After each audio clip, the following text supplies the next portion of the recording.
these initial shock waves can't last. They're gonna wanna see the real love soon.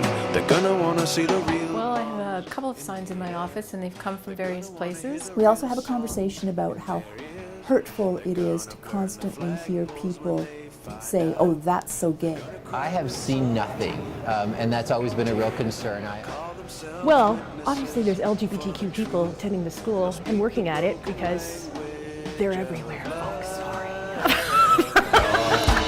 Of us kids want the same thing from our lives. So come on out with your hands up before we start shooting.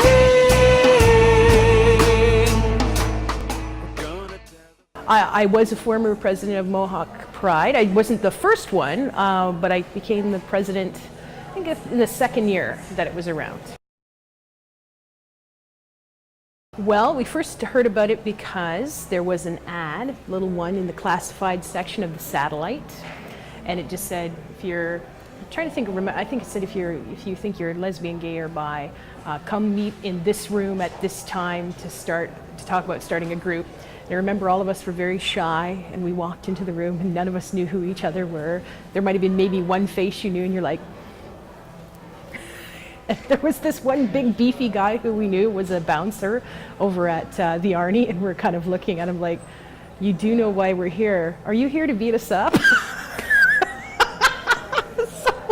So after sort of that initial, okay, oh, this is safe space, we're all cool, we sort of said, okay, let's sort of define what we want this group to be. The club was very active. I think they had a fairly decent membership. I think that it is important for all, I mean, not just for gay, lesbian, transgender kids, but I think in particular, that particular cohort has had a difficult time at Mohawk over the last little while. I think those issues are not well understood by a lot of people, faculty included, and I think we would all benefit from having a positive space campaign. Well, the Positive Space Campaign is here at McMaster University, consists of a 2.5-hour workshop.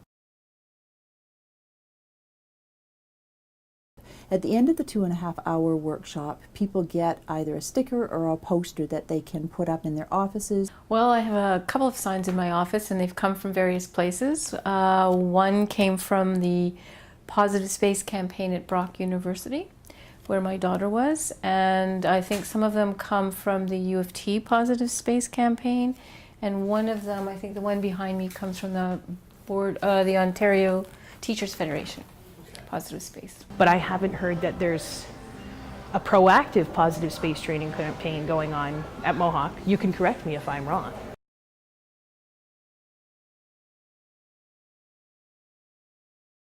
So I obviously didn't do any training here at the college. I did it through Planned Parenthood in Hamilton and Toronto. We decided to come up with a proposal that we can kind of show senior leadership and you know, kind of telling them that there's a real need for this here at the college.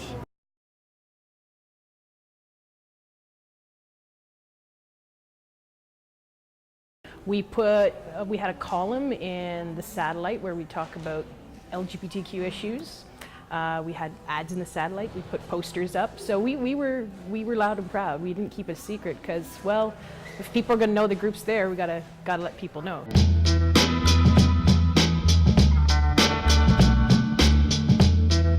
We got together not really knowing each other. It was actually through a student who was one of my students and knew some of the other professors, and got us together over the summer months and said that she has some concerns that there's no visible GLBT community or programming here at the college.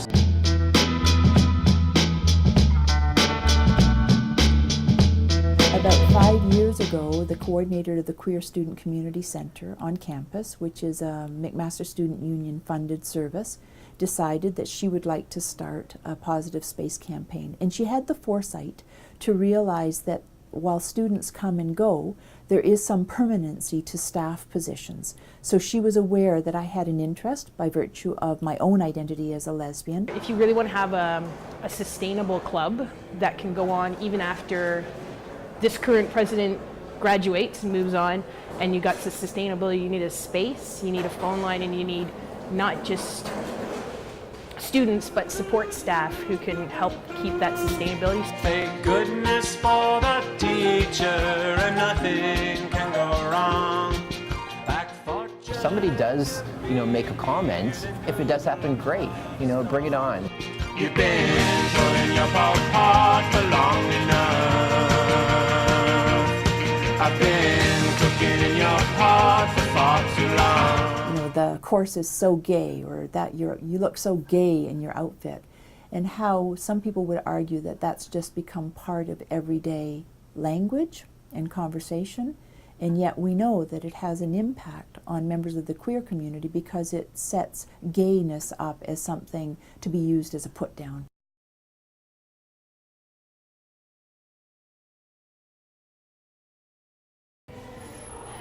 There's a straight club every time I walk into this building. And the straight club is everywhere I look. So you don't need one, because what are you feeling? Some sort of insecurity about your straightness that you need to reassert? Give me a break. So the reason that there's a need for these groups is because you don't worry about mom and dad kicking you out of the house if you're straight. You don't worry about your boss firing you from your job, or you being excommunicated from your religious organization because of your straightness. None of these things are a part of your reality, yet they're a part of every queer person's reality, where there's a fear element that you live with, and to get dismissive of it and go, well, if you're going to have your gay pride parade, I'm going to have my straight pride parade. Well, there's straight cultures everywhere. It's everywhere I look every day, every magazine I open, every TV show I watch. So you know what? Knock yourself out if you really want to do it, but you don't need one. We do.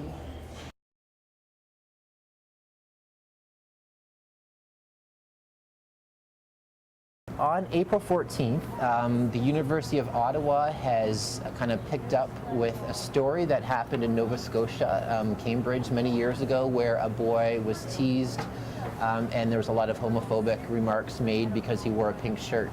The day after he wore that pink shirt, a whole bunch of his friends came to the school, his high school in Cambridge, and wore pink shirts to non-violently stand up for this boy. When you put that pink shirt on, or the pink bandana, whatever you have, or pink boa, whatever you're wearing on April 14th, you're non-violently standing up for people who have been bullied, people who have been mistreated, diverse communities, as well as, of course, the GLBT community.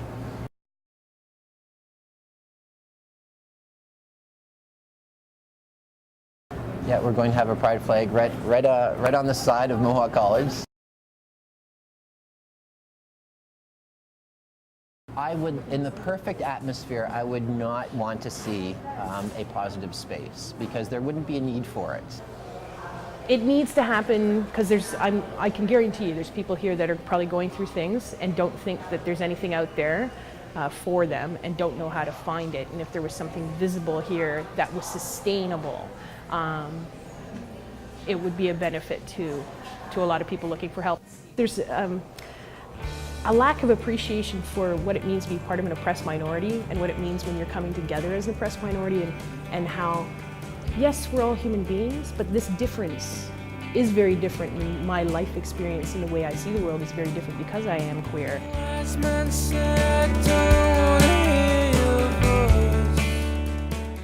Members of our community feel, and in fact are, rendered invisible or marginalized. And so we're trying to inform the campus community about what our lives look like. I mean, student clubs have to come from students, so I think that gay and lesbian students have to decide if they want a club. If they want a club, they should have one. If we can just respect each other, regardless of our differences, then this world would be a pretty happy place, and Mohawk College would be a pretty happy place. Of bare human flesh, and it's funny. People will go watch a violent movie and watch some guy with a gun go and shoot a whole bunch of people and blow them to bits. But oh my God, boobies and penises! The world's coming to an end, and there's a part of you that just wants to say, what's the really normal part? People loving each other and enjoying the beauty of the human body and sexuality, or people wanting to kill each other and blow each other to bits because we're all filled with hatred and violence? What's the model we really want to go and put forth?